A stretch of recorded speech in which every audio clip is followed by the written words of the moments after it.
না, আমি তো বাড়িতে ছিলাম না। আমি গত বৃহস্পতিবার আমি ঢাকায় গেছি। আমার কিছু কাজ ছিল এবং আমার বাইরের বাসায় গেছিলাম। আমি আসার কথা ছিল গতকালকে। কিন্তু গতকালকে আমি আসি নাই। আমি আজকে সকালে আসার কথা ছিল আরকি। তো আজকে আমি আসবো এইটাই। আজকে আচ্ছা। আসছি আমি। কি আনুমানিক চুরি হইছে?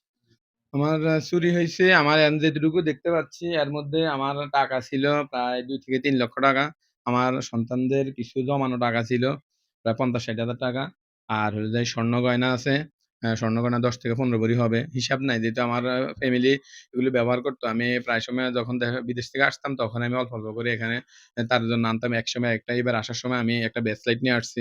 তারপরে আবার চুড়ি ছিল এগুলো আরকি নিয়ে আসছি। আমার মেয়েদের জন্য কানের জিনিস নিয়ে আসছি এগুলো নিয়ে গেছে। তারপরে যাইয়া আমার বিদেশ থেকে আমি যেহেতু আসছি মালয়েশিয়া থেকে আমার রিঙ্গিট ছিল ২,৫০০ রিঙ্গিটের মতো। আমি বিভিন্ন দেশে ট্যুর করি। সেজন্য আমার কাছে ডলার ছিল। আমার সিঙ্গাপুরের ডলার ছিল, তারপরে ইউএস ডলার ছিল। অ্যা এগুলা সব মিলায় আরকি আমার সৌদি আরবের রিয়াল ছিল। তারপরে থাইল্যান্ডের, শ্রীলঙ্কার আমি বিভিন্ন দেশে ঘুরি। সেজন্য আরকি ওই ইয়াগুলা থাকার কারণে এটি আমার এক জায়গায় রাখছি। আমি সবকিছু আমার ঘরে রাখছি। আমার এই স্টিলের আলমারিটাতে রাখছি।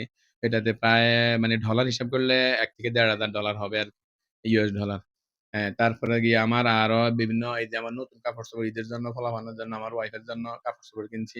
নতুনগুলা ওগুলা নিয়ে গেছে। তারপর আমার ৪ টা ৫ টা কম্বল ছিল, বড়, বড় কম্বল মালয়েশিয়া থেকে আনা। ওইগুলো আবার নিয়ে গেছে। তারপরে আমার বিভিন্ন কসমেটিক্স এর আইটেম, বিভিন্ন চকোলেট ছিল আমি যে আসার সময় আমি আনছিলাম। অনেকগুলো আমার ছিল এই কসমেটিক্স এর আইটেম এবং চকোলেট গুলা সব নিয়ে গেছে।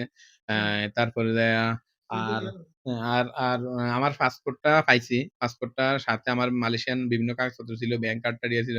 ওইগুলো আমি পাইছি। ওগুলা আছে আমার। অ্যা আর অন্যান্য মোটামুটি আর এখন আরো সবকিছু দেখা যায় নাই। দেখলে হয়তো বুঝতে পারবো আর কি, কি হারায় গেছে। তারপর দেখিলে হ্যাঁ, এই আরকি। এতটুকু পর্যন্ত এখন দেখলাম আরকি। এখন আসছি মাত্র আমি ০.৫ ঘন্টা হইছে। এরপরে দেখা যাক যদি আরো কিছু আরকি খোঁজ করে পাওয়া যায় তাহলে বোঝা যাবে আরকি আসলে কি, কি হারা গেছে এবং আমার ওই সিসি ক্যামেরার ডিবিটা নিয়ে গেছে। সিসি ক্যামেরাগুলা নষ্ট করছে। আমার ভিতরে সিসি ক্যামেরা ছিল। সিসি ক্যামেরার ডিবিটা নষ্ট নিয়ে গেছে পুরাটাই। আমি যে চেক করব সেটার অবশ্যই কোনো ইয়ে নাই। তারপরে দেখতেছি যদি কোন রকম ইন্টারনেটে যদি পাওয়া যায়। আর মোবাইল আমার ৩ টা মোবাইল ছিল। আসলে এগুলো ব্যবহার করা মোবাইল, নতুন না। তো ৩ টা মোবাইল ছিল, ঘরের মধ্যে ছিল। ওই ৩ টা মোবাইলে নিয়ে গেছে। এতটুকু আরকি। এখন যতটুকু জানছি আরকি এতটুকু। এরপরে যদি কোন কিছু হয় তাহলে আপনাদেরকে জানাবো আরকি। আনুমানিক কত